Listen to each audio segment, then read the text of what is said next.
It's a new day. Yes, it is. It's a Friday. Robe Talk Friday with no robe. It's a Friday. Friday with no rope. The hell? What the hell is going on? What's wrong with these phones, man? I'm Yeah, telling you. Friday. What is happening? Yeah. Phones are like little demons in your pocket. This Always buzzing, always demanding. this is Want me insane. to smash yours? Or What? just turn it off for a sec and breathe. What is going on? How do you stop this? This is very Got scary. it. I don't know what to do. That is very strange. Very strange. Let's see. Yeah. Strange. Like the whole day's off kilter. You good? I'm not. You shouldn't be talking. Let's see. How do we get this to stop? Okay. Shutting up. No, I need you to stop. No talking. We're doing a live. Oh, Like, turn off. okay. Yeah, turn off. Turn off. This Got is it. I'm no, okay. All right, we're just gone. okay. That's very strange. that is that is very strange. What's happening? That's some scary stuff, man. Technology is some scary stuff. I'm telling you. It's very scary stuff. All right, let's get to it. Let me tell you a quick story about Russell Westbrook. There was a All-Star game. I don't remember which All-Star game it was, but there was an All-Star game. And Russ, they're doing the media at the All-Star. And Russ is just stonewalling all of the reporters. I mean, he's stonewall. They asking him questions. He's just shaking his head. He just not giving them nothing. It's not giving them anything. Right? Clearly, for whatever reason, he decided he didn't want to talk to the media that day, that particular day. And so I'm like, okay, well, Russ is not going to talk to us any, regular type of stuff. So I'm going to ask him something different. So I asked him about his fashion line and some other, like, kind of off the wall type of stuff. And he, answered my questions. Really cool. And as soon as the little scrum was over, his whole demeanor changed.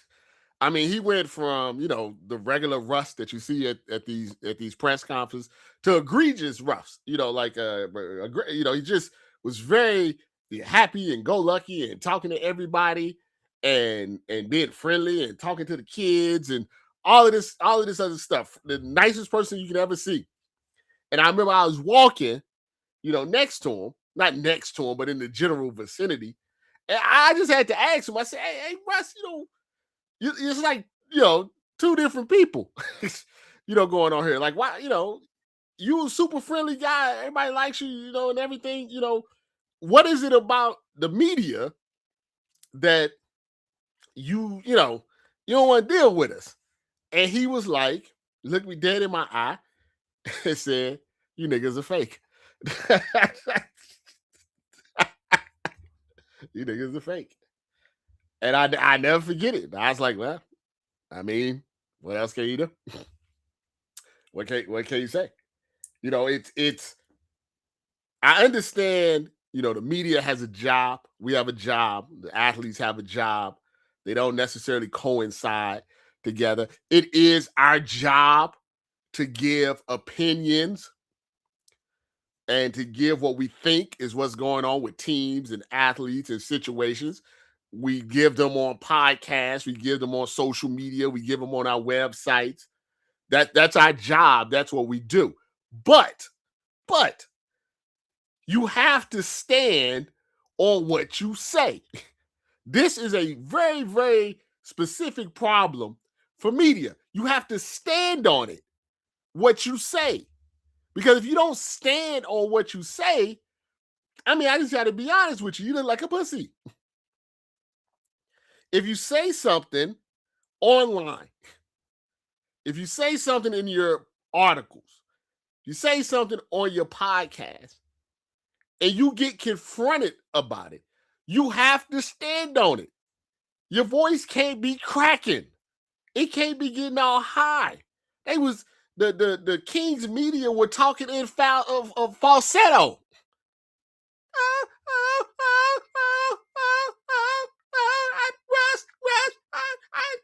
What is that? Get some bass in your voice. And listen, this is what I said. I meant what I said. This is what I said about you. This is how I feel about it. And it wasn't like Russ was being overly confrontational. He was just being Russ. He was giving them an opportunity to show them that they aren't soft, that they can stand on what they say. And I swear to God, every time the media has an opportunity to show that we aren't what they say we are, we fail. We fail. This was a perfect opportunity. This was a perfect opportunity. He wasn't yelling. He wasn't screaming. He wasn't ready to fight. He said, I'm going to give you guys the floor. You're not in our film rooms. You're not in our practices. You say that. Why do you feel this way? I wish I was in there. I'd have been in there for 30 minutes.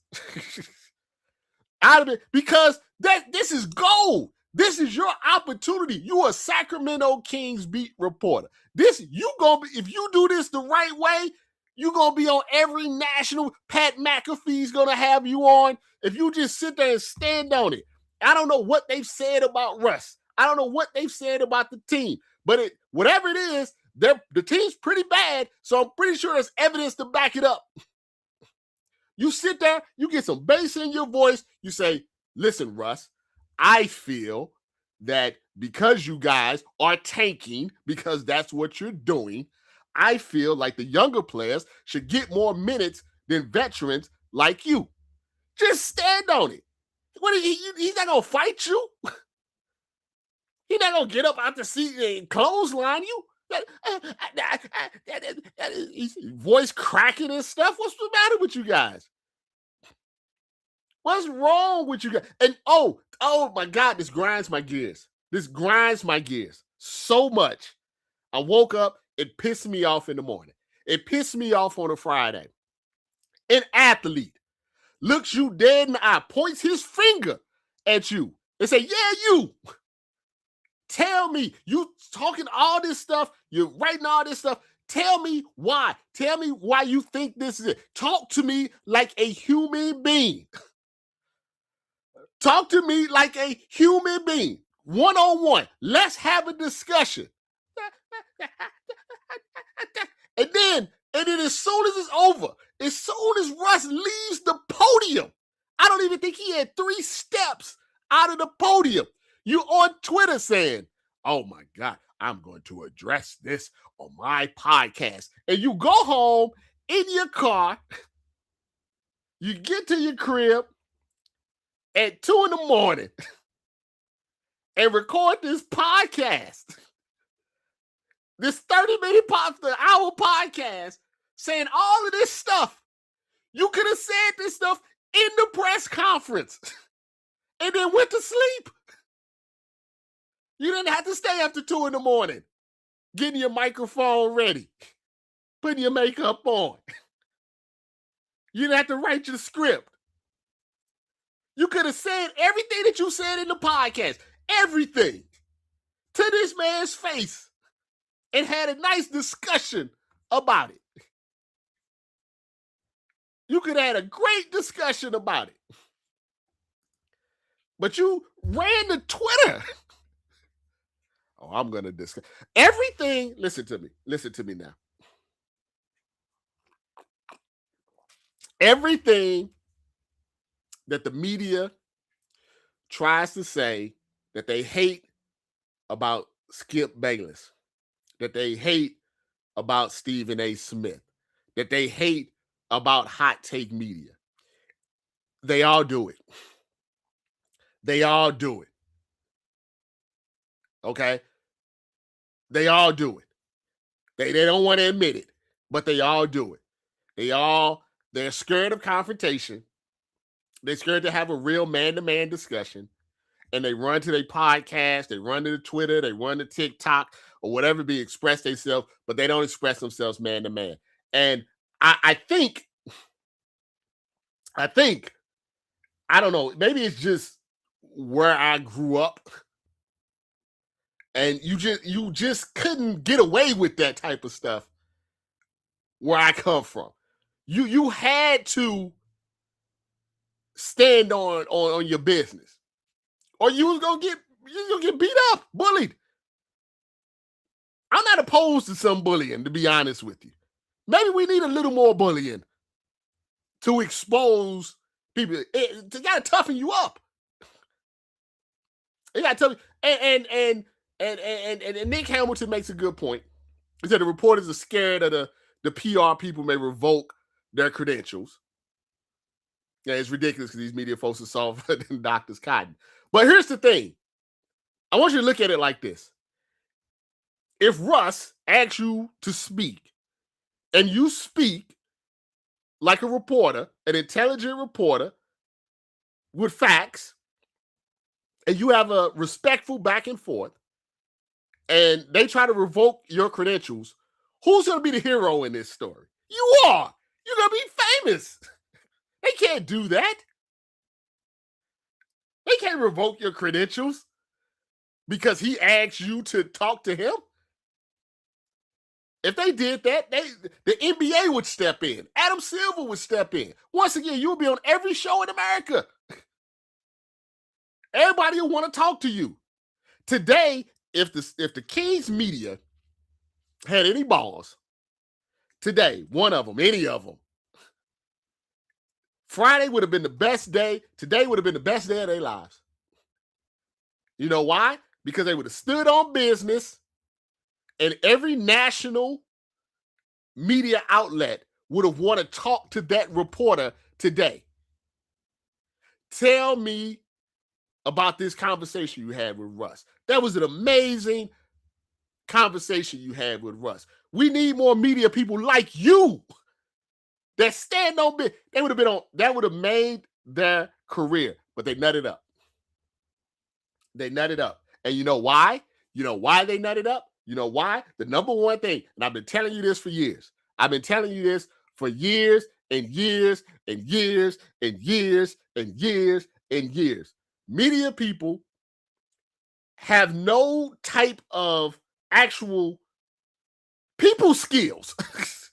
And it's amazing to me because we work in a communication field. Like, it's an oxymoron. It doesn't supposed to make sense. We work in a communication field where we get paid off of what we say, what we write, how we can show the game, so to speak. But when it comes to actual interactions with individuals, one-on-one interactions, most media are very awkward and really don't know how to handle it. And what I don't understand is the athlete, it's just a man. There's no difference between the athlete and the plumber, the athlete and the weatherman, the athlete and the doctor. You know what I mean? It's like, we're just men. You know, everybody has different levels of money. You know, the rich, you know, do I feel beneath Elon Musk because he have $100 billion? No. If I ran into Jeff Bezos, I'd be like, no. Like, what's up, Jeff? How you doing, bro? Yeah, you know, break me off something. But if I saw if Jeff Bezos was say I was, you know, whatever. I was getting a gift for my lady. Out of Louis Vuitton or whatever. And Jeff Bezos came in with his lady. No, what's up, Jeff? Yeah, man, Jeff Bezos, man. I get Amazon all the time. Why you laying all those people on the Washington Post? There's normal. They're just people. Everybody's just flesh and blood. What are you so scared of? Are you scared of Russell Westbrook? Are you frightened of Kevin Durant? Are these people, are you literally afraid? So you talk about them on this side, but when they're face to face, you sound like the Dream. I don't understand. We have a bad reputation. The media, sports media in general. News media is a little better. I respect news media a little more. And I tell you why, because they go to wars. You know what I mean? Like, they go to crime scenes and, and stuff like that. Somebody's over there in Iran probably right now doing a news broadcast. Like, I can respect that. That's serious stuff. We do sports and entertainment for a living. This is not something that should be stressing us out too much. Should I be afraid of Russell Westbrook? Aren't you guys tired of being seen as soft? I just want to know what went through that guy's mind. And I wasn't trying to out him or do anything like that. But I mean, look at this. I mean, just look at this. Oh, wait a minute, that's the wrong thing. Hold on, one button, wrong button. I mean, but just I want you to just look at this. Like, I just want to know what he was thinking when you see this graphic that's about to come up. Look at it. Look at this. It's 2 in the morning. Driving home will address everything on the podcast. You were there, Matt. Matt, you were right there. You could have addressed it all right there. And I get it. You getting your YouTube, views and all of that stuff, but you could have you could have addressed it and then did a YouTube saying, hey, here's my conversation with Russell Westbrook. Here it is. What did you think? Tell me your thoughts. I just don't understand. Why are we like this? I just don't get it. I really don't. I don't get it. Happy Friday, Rockin' New Era. I don't get it. Maybe I never will. Listen. I'm not Barry White. Okay, I understand that. I got a little, especially when I get excited. I got that St. Louis accent in me. When I get a little, when I'm passionate about something. But you got to have a little bass in your voice when you're talking to man to man. Hey man, this is you can't. Your voice can't be cracking.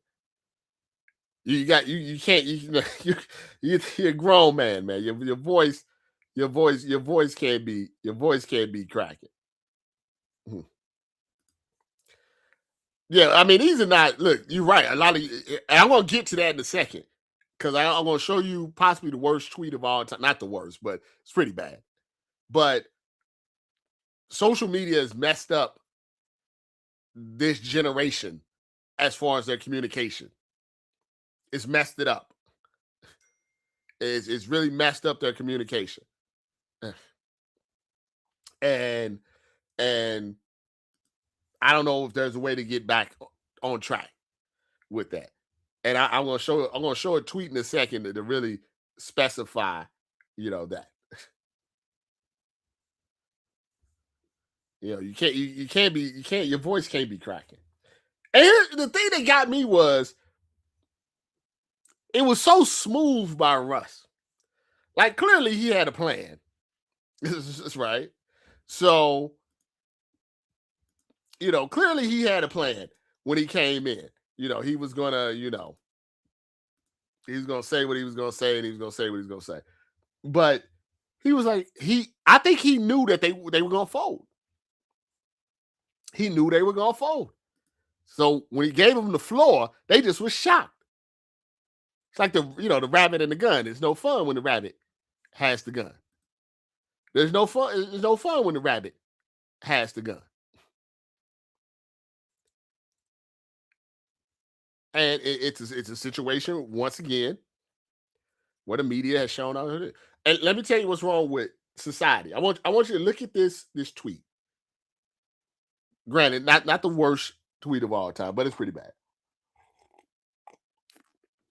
And it goes into what I'm talking about with Russ and the media and just people in general. Is this a good? Okay, here we go. I've always talked about this, is that I feel like Black people, my people, get a kick. I don't know why, but we get a kick out of seeing people's downfall. Like we actively want to see our people fail for some reason. I'm not exactly sure why, but we get more joy out of seeing people's downfall than people's success. It's one of the reasons why someone like Trump can become the president, because a white person, especially a racist white person, even if they don't like Trump can be costing them thousands and thousands of dollars. They can be losing their house, losing their car, all of this stuff. But to them, they rather have Trump succeed than to have a minority in power. We should think like that. Like, granted, there are certain things, if you find out about it, you got to be like, listen, that's just too far, right? But you shouldn't be actively praying for somebody to find bad stuff. Should be the opposite. You should be praying that someone in power, a Black person in power, nothing is found. So therefore they can stay in power and continue to hire more Black people. Like, let's say Tyler Perry, for example, right? You would want to hope that the accusations against, say, someone like Tyler Perry are false. You know why? Because Tyler Perry, regardless if you like his movies or not, employs thousands and thousands of Black people, not just the actors and the actresses behind the scenes, and he's got a studio. It's a lot of money that is flowing back to Black people.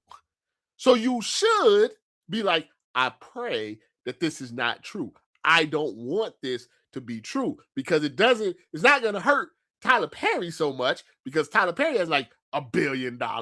It's going to hurt the stagehand and the producer and the person that works at the Starbucks at his you know what I'm saying? But we actively like, I hope they get Tyler Perry. I hope they get Tyler Perry. I hope they get Tyler Perry. And they do the same thing with Jay-Z, right? To the point that they're saying such things that are so nonsensical that I'm like, what society are we living in? Look at this tweet. It's from Biggs91. It says, Jay calling niggas behind the scenes is super corny. Not gonna lie. Now, Jay-Z apparently called one of these professor guys, because the professor guy was saying that, we're too hard on Drake or something like that.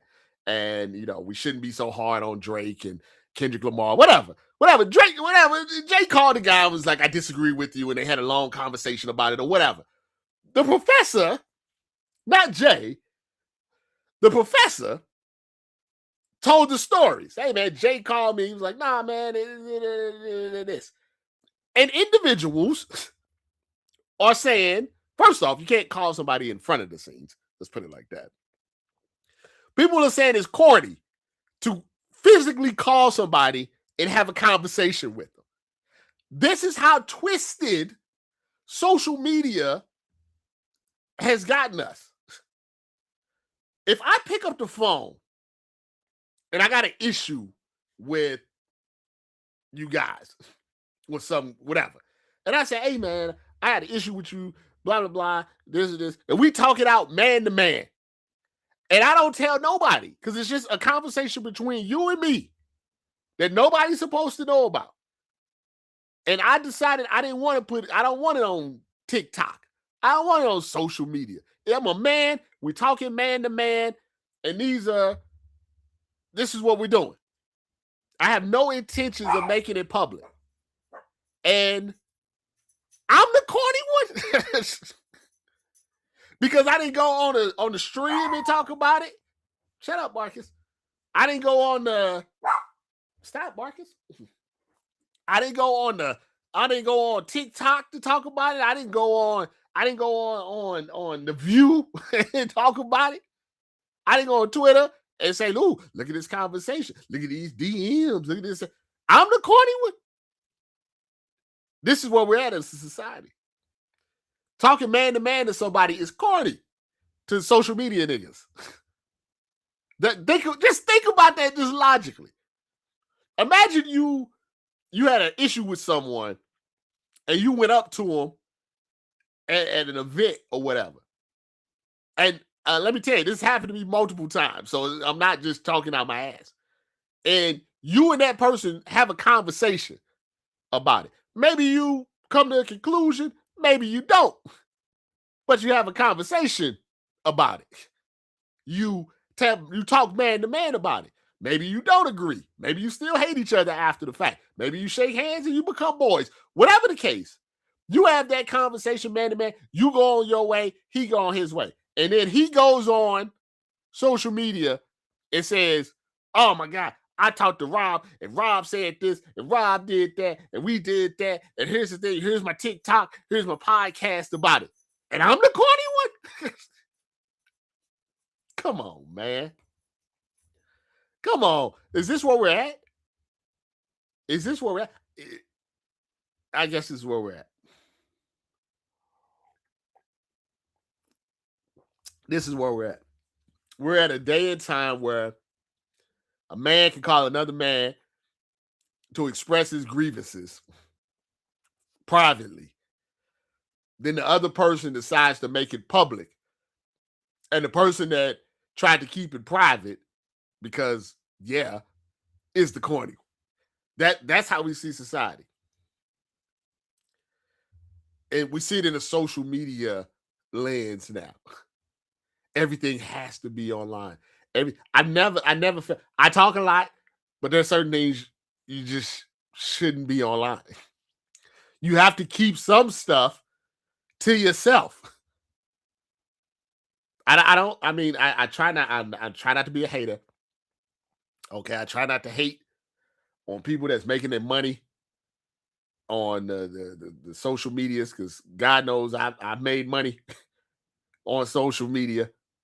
I've built a website that's generated revenue because of crazy headlines or whatever. I try not to be a hater.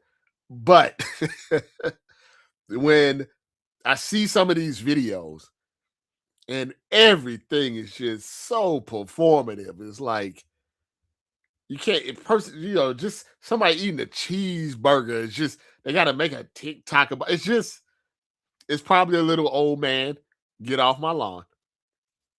It is probably a little bit of that, but it's a lot of old people that's doing it. And it's just, it's just too much. It's just, we don't stand 10 toes down anymore. We don't stand on business. We don't back up what we say. Everybody just talking. It's too much free talking. Like Mike Tyson said, things was better when you said something, you got punched in the mouth. You thought about what you said. When I grew up, you had to, depending on where you were at and who you was talking to, you had to be careful what you say. You had to be very, very careful. Now people, you can be like, "Oh man, here's my coffee for the day." They fuck your coffee. Like, what are we doing? Why are everybody so angry? Everybody's so angry. You're right. Everybody don't need a requiring audience. I think, I would hope. I just don't like all of those. If you notice all of those YouTube like moms, the ones that always parade their kids out on YouTube and everything is Y'all, the kids always turn out weird. The moms always turn out killers. They're sleeping with students and all. It's too much. It's an overwhelming amount of information about nothing. Everybody's just, you know, it's just odd how it's taken over what used to be. You had to used to be able to talk to people. Like if you were in the media, part of the job was you had to know how to talk to people. And I never forget going to like my first like big press conferences, like NBA, NFL, boxing, MLB, like the big press, the big leagues press conferences.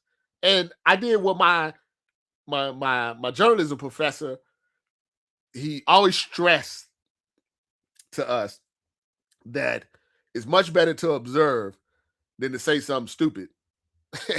and you don't know what you're. So initially, when I was in these press conferences, I would just observe because I wanted to see, how it worked. I wanted to learn. I was young, 20, mid-20s, late 20s, just getting in the game, getting my foot in the game. I didn't know how everything worked. So I sat back and observed. And as I observed, I realized that these individuals who worked at these big networks, ESPN, SI, Bleacher Report, CBS Sports, all these people that I've been watching, growing up and everything, they don't know how to ask any questions. Like they literally just are really bad at it. They're really, really bad at it. I mean, the guy asked LeBron like the same question like 5 days in a row. LeBron just walked out. Said, what are we doing? And these are the people that create the narratives about the athlete. They're not trustworthy. You don't know where it's coming from. It really is the Truman Show. It's I think for certain ages, like if you're around my age, you have like half and half.